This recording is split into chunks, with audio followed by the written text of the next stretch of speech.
Hello there and welcome into the Career Competitor Podcast with me, Steve Meller, and we are the show that seeks to light that competitive fire within you in order to jumpstart or optimize your career. I'm excited to be bringing in an old friend of mine that has recently started his own podcast, and that is that of Matt Cross. And I'm going to give him the introduction that he certainly deserves here in a moment. But for now, let me tell you all about Career Competitor, the service. That's right. I am a coaching service.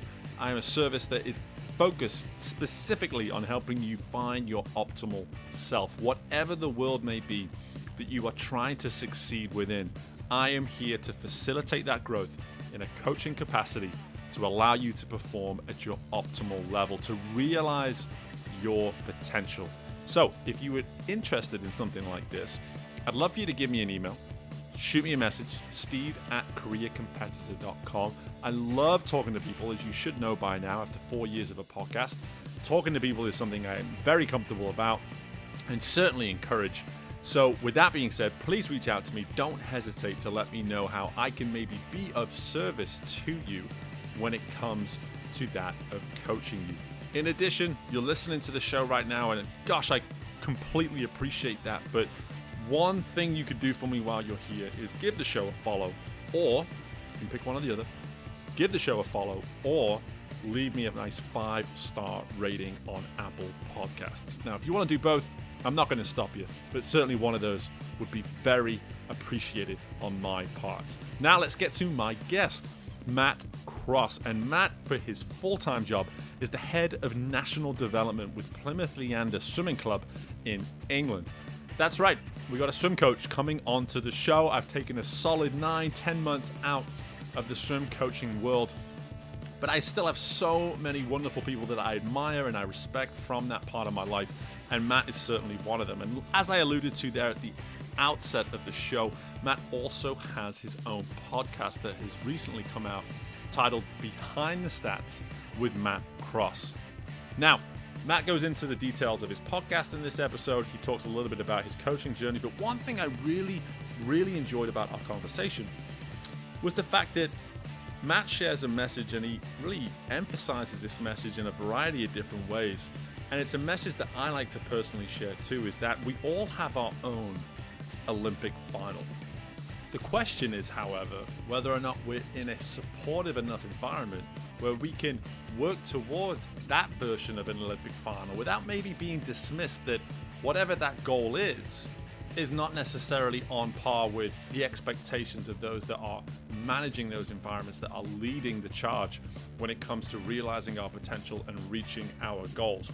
When you're someone like Matt and you work with a variety of different age groups and standards, you have to have a grasp of not only what an individual's Olympic final looks like, but also how best to accommodate the individual, the personality of the individual, the intentions, the purpose, all these different makeups of the individual. How do you accommodate those parts of the process so you can help that individual realize their potential, achieve their goals in a way where they feel heard, they feel seen, the same way maybe those with the bigger goals, the actual reality of maybe even making an Olympic final, feel as well. So I'm excited to dive into this particular episode, and instead of talking anymore, I'm just going to go ahead and introduce my guy Matt Cross to the Career Competitor Podcast, and I hope you all enjoy.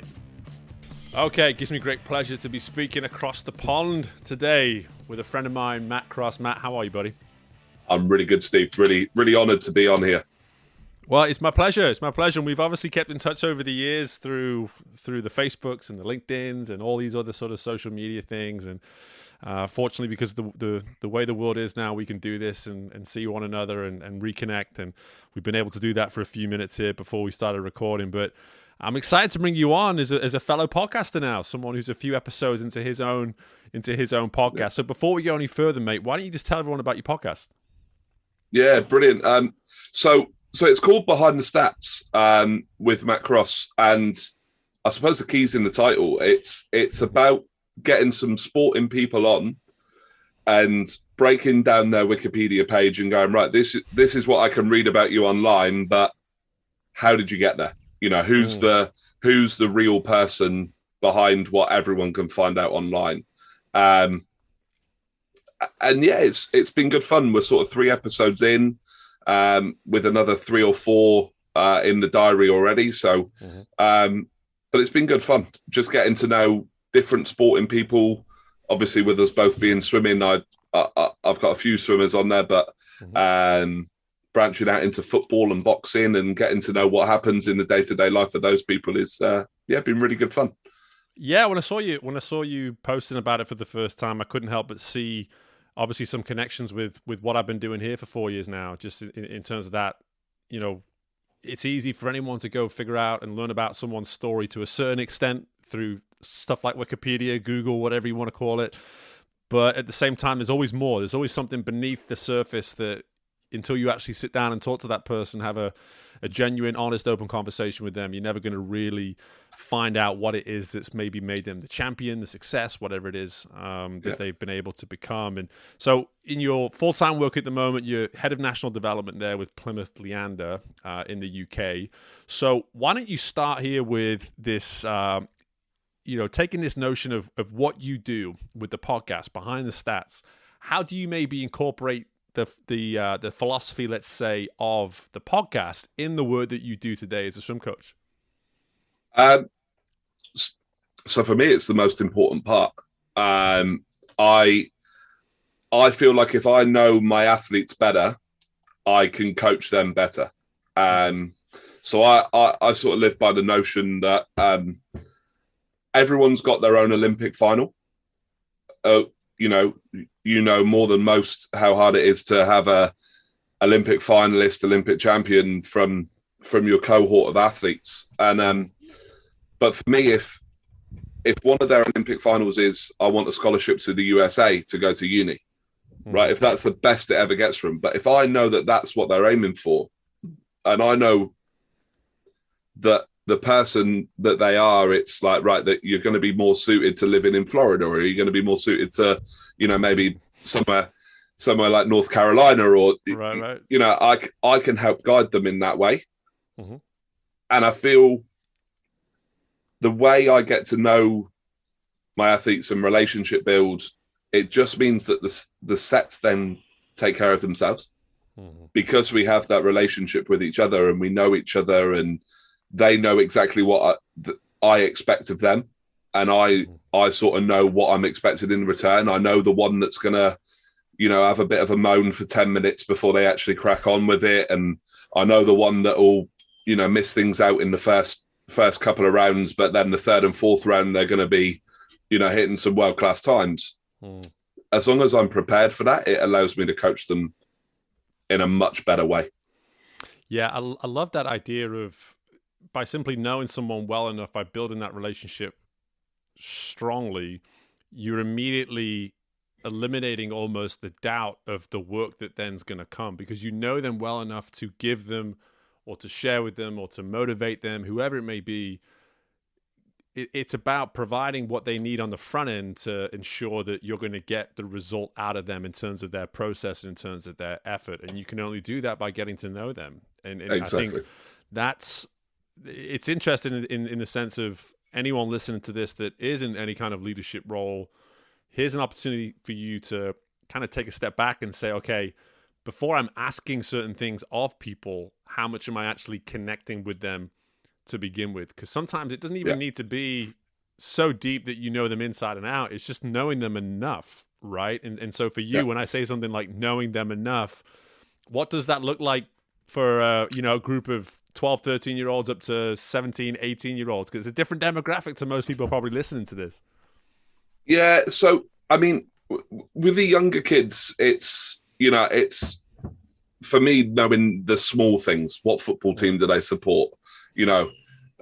Who's their inspiration? Who do they follow on Instagram? And, joining in with the brand new to me, but the whole TikTok dancing thing on that they all seem to be doing as their pre-pool warm up now, as they're under 15, and that sort of things for the younger ones. And then as you get like to the 17, 18, and they're about to make some really, really huge life choices on where do I go to university? Do I go to university? All of those sorts of things.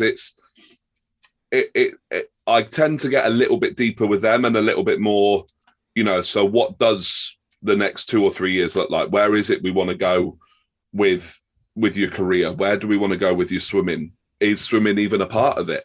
Or is swimming just the mechanism that gets you into, your baths, your Loughboroughs to get the degree you really want to get? Mm-hmm. So yeah, you have to change yourself based on the age of them, and the amount you need to know differs as well. Like I said, it's very, very superficial with the younger ones, and then as they get older, you still know all that superficial stuff, so you can have a laugh and a joke when they're when Chelsea lose or whatever, and you can wind them up about it before they dive in. But you also need to know a little bit more about them, and as this, mate, I'd hate to be a teenager now, but the mental health side of things comes in a lot more into play. Right. You have to really dive deep into what are things like at home, what are all that sort of thing, and so you can manage the whole athlete rather than just the are you hitting the right time in the pool. You can really sort of take care of them as well. Yeah, absolutely. So many things here to sort of really sort of dive into and just sort of pull back a little bit. Is that first and foremost, though, this notion of really adapting yourself, to who it is that you're talking to. And it doesn't mean that you're necessarily changing who you are.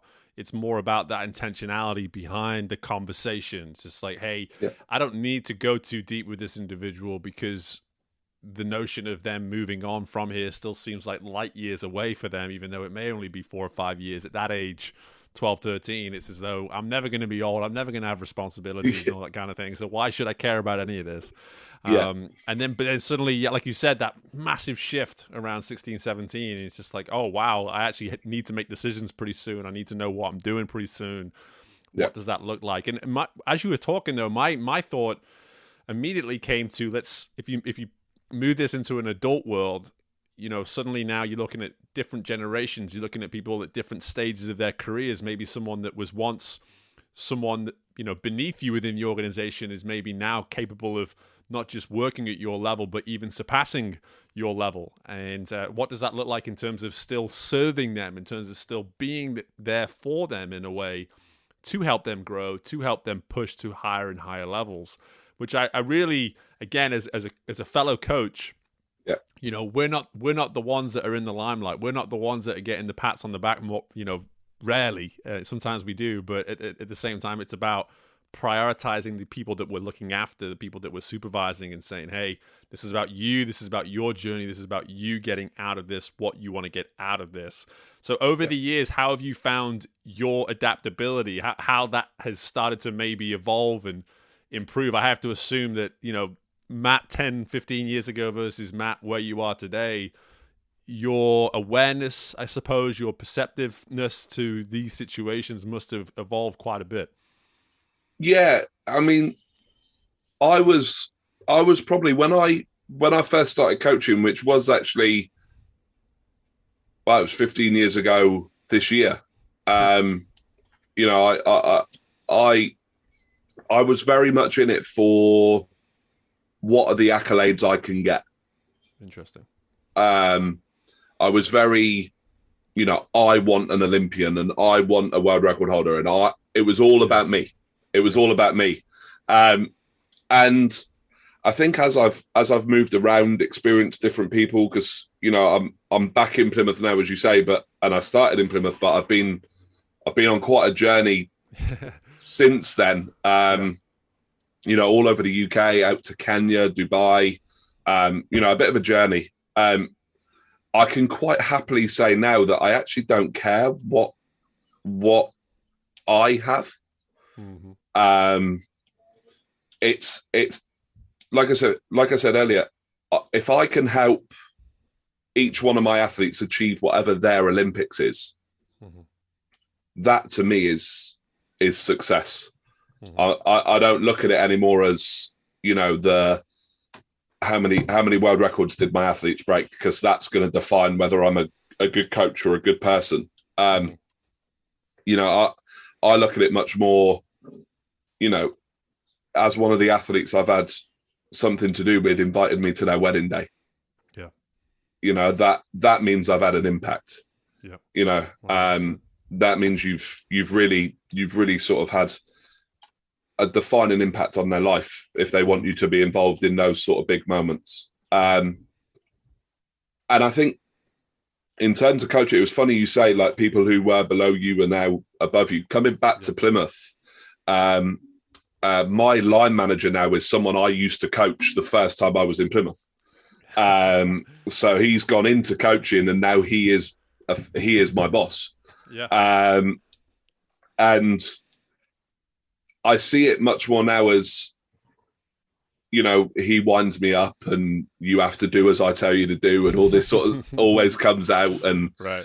And that sort of thing. But I see it now as like I've done quite a lot of things within the sport. I've done a lot of things within coaching. I've sort of come to much more realizations about how important different things are.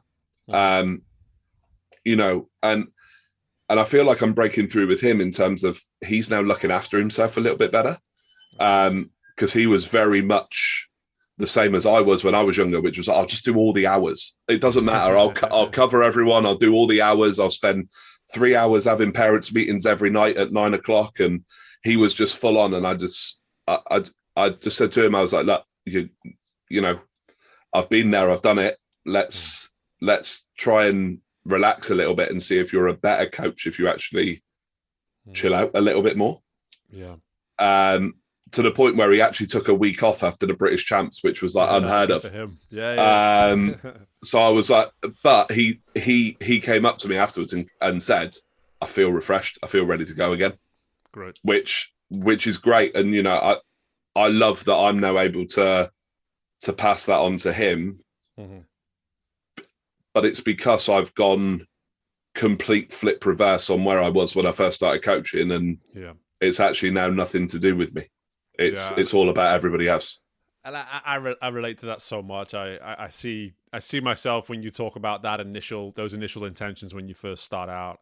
It's that, you know, however it's been done before, it doesn't matter. I'm new. I've got it all figured out. I'm going to reinvent the wheel that is swim coaching and all this kind of thing. And you get humbled real quick, usually. But at the same time, I love you know, just to incorporate that notion that you're talking about here, that everyone has their own version of an Olympic final. For me, over time, and I hear this from you too, is that in coaching, my version of the Olympic final became the relationship. It really did. It became me knowing I can get in my car every night and know that I treated people the right way, that I motivated people the right way, whatever it is. And I had no reason to go to bed wondering if, you know, I'd crossed the line or I'd gone too far, or whatever it might be. And I think for me, more than anything, that's what I took from my swim coaching career. In the end of it was the relationships and being able to just say, I feel great about the majority of them. I didn't get along with everybody, but at the same time, knowing that most of the time I was able to have that type of an impact and prioritize the relationship over necessarily, you know, optimal performance, even though I do believe that at the heart of optimal performance is a great relationship. I think that's what we're getting to here.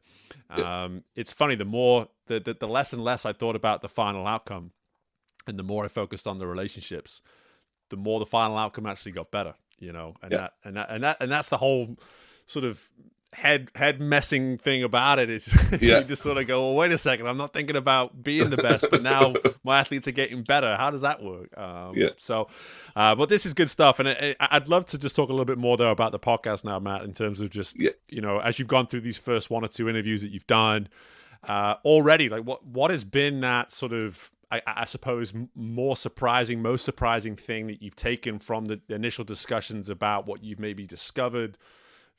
You had your initial intentions of what the show was going to be, and this has been the beauty of my process with this podcast has been I go into a conversation thinking it's going to be this, it turns out it's going to be this, and so I'm just curious, what sort of surprises have you discovered so far? Yeah, I think for me the biggest surprise was that people at the top of their game have rough days. They're just people. Yeah. They go through. They still have to drop the kids to school. They still have to, they still have to cook dinner for the family. They're still doing the things that we're doing on a day-to-day basis. It just so happens that they've also managed to achieve some really amazing things along the way. Right. And I think, maybe that's a little bit naive of me to think that way, but you almost always assume these people up here are, these sort of untouchables, superhero type characters. And I know you know him well, but Chris Cook was the first episode. Yeah. And I've, I remember watching Cookie at the Commonwealth Games in Melbourne when I was 16, and I was trying to make that breakthrough to the sort of senior British team and whatever. And he was unbelievable to me. He was like the pinnacle. Do you know what I mean? He was just amazing. And then as I've got to know Cookie over the years, he's just a really down to earth, great guy. Right.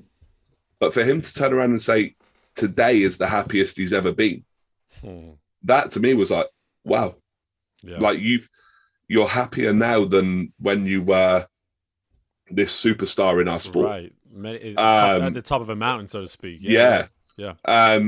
And you're happier now with everything he's got going on. And I think that was the most surprising and I don't know why it's surprising, because it shouldn't be. Yeah. But the fact that they have these bad times and they go through rough phases, and they now are able to be smiley, happy people, which is really great. Yeah. It and we could probably do a whole nother episode on the topic of success, but I think success is one of those things that I think we're all so guilty of assuming what it is in the eyes of other people.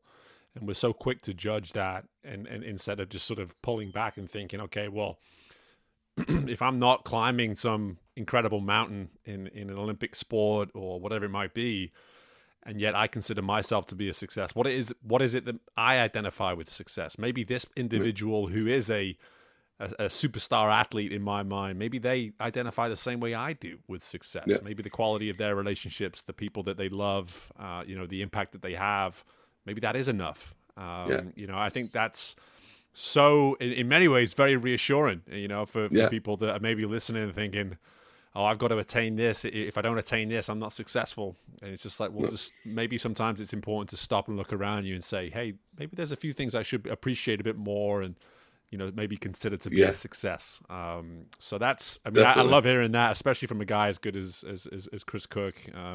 Just obviously one of the greats in British swimming. But Matt, listen, before I let you go, mate, tell everyone firstly where they can learn more about the show and obviously as well how they can connect with you too. Definitely. So it's on Spotify, Apple, YouTube, and the Acast network. It's Behind the Stats with Matt Cross to listen to the episodes. I'm on Instagram, which is at Behind the Stats with Matt, and I'm on Twitter as well at behind_Matt. And then my personal LinkedIn page, which is Matthew Cross. That will have all of my information on the podcast and everything, and anyone who wants to get in touch with anything at all, feel free. Love it. Well, I appreciate all that information, and I know the listeners will too, Matt. And I think the one thing I'm taking from this particularly is in many ways that long time saying of don't necessarily judge a book by its cover. I think it's easy to assume that champions, people that climb mountains and achieve these so-called successes, must be so overjoyed and peak success and peak happiness when they get there. But beneath it all, there's still a human being. There's still this person that does take some of the simple things in life seriously and appreciates them and sees them as successful. So I appreciate you bringing this to our discussion and this to the show today, mate. And I look forward to switching the roles around at some point and joining you on Behind the Stats. 100%, Steve. We'll get that sorted as soon as we can. I know you're a very busy guy now, much busier than I am. Well, I appreciate your time, mate. Thanks so much for joining us. No, I appreciate it. Thanks very much, Steve. And my thanks again to Matt for joining us on the show. Hope you enjoyed it as much as I did. And as I mentioned there at the outset, we were talking a lot about this notion of performing and working towards our own version of an Olympic final, and how as a coach you can obviously facilitate that. So there's two perspectives that we were talking from here, that of the coach and that of the person being coached. I want to talk a little bit about the latter, the person being coached, because there's a lot more people being coached than there are coaching. So maybe you are someone who has the opportunity to coach others in your day-to-day, but I'm going to have you look at it from this perspective of the one being coached here. The one area that I really want to explain and re-emphasize is that of those people at the top of what it is they do, those people being pushed, those people being held accountable, as I hope you are that type of person competing at the highest level. Those people have rough days too. Those people struggle as well. Being a success does not in some way make you alienated to these everyday issues that we all struggle with. We've talked about mental health on this show before, and I don't want to get on my soapbox right now and make this a preaching 2, 5, 10 minute spiel about the importance of mental health. The evidence is out there and the information is available. We know the importance of it at this point. I want to make this just a lot more real, a lot more applicable, something I would like to think that you guys can resonate with, and is that of embracing the fact that you have a bad day, that you're struggling, and that things aren't going as well as you initially assumed that they would.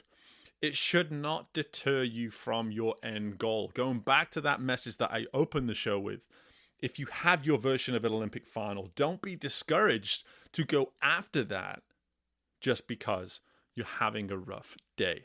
As Matt alluded to, the best of the best have rough days too. And if you're not necessarily the best of the best in terms of performance just yet, that's okay. And I love that you come to this show to maybe get some guidance with that sort of thing.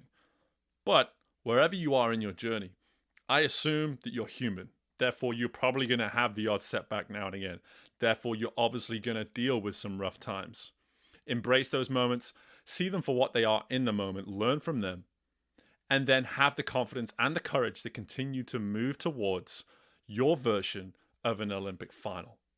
So I thank Matt for really offering the catalyst for this type of discussion to allow me to think about this and very much either, if you're listening to this message for the second or the third time that I've maybe gone down this rabbit hole before, maybe you're hearing it for that sort of number of times. Maybe you're new to the show and you're hearing it for the first time. I'm sure you've heard messages like this before, but always hearing it from a different perspective hopefully will continue to reiterate the importance of the message. So again, Matt, appreciate the time, buddy. Thanks so much for joining the show. Before you go, don't forget to go out and download Matt's podcast as well, Behind the Stats with Matt Cross. It's a great listen. He's great at what he does, and I'm hopeful that that invite to go on his show doesn't have an expiration date on it, because a month or so has already passed since we spoke. And Matt, if you're listening, don't let that thing expire. Have me on the show soon, mate. But in the meantime, appreciate the listening. Please take the time to give the show a subscribe, a follow, and certainly give it some sort of a rating. Feel free to reach out to me, steve@careercompetitor.com. Even if you're not looking or interested in the market whatsoever for coaching, I'd still love to hear from you. Maybe you or someone that you know would be an ideal fit for the show. Reach out, let me know that. I'd love to hear from you. In the meantime, best of luck with anything and everything you've got going on.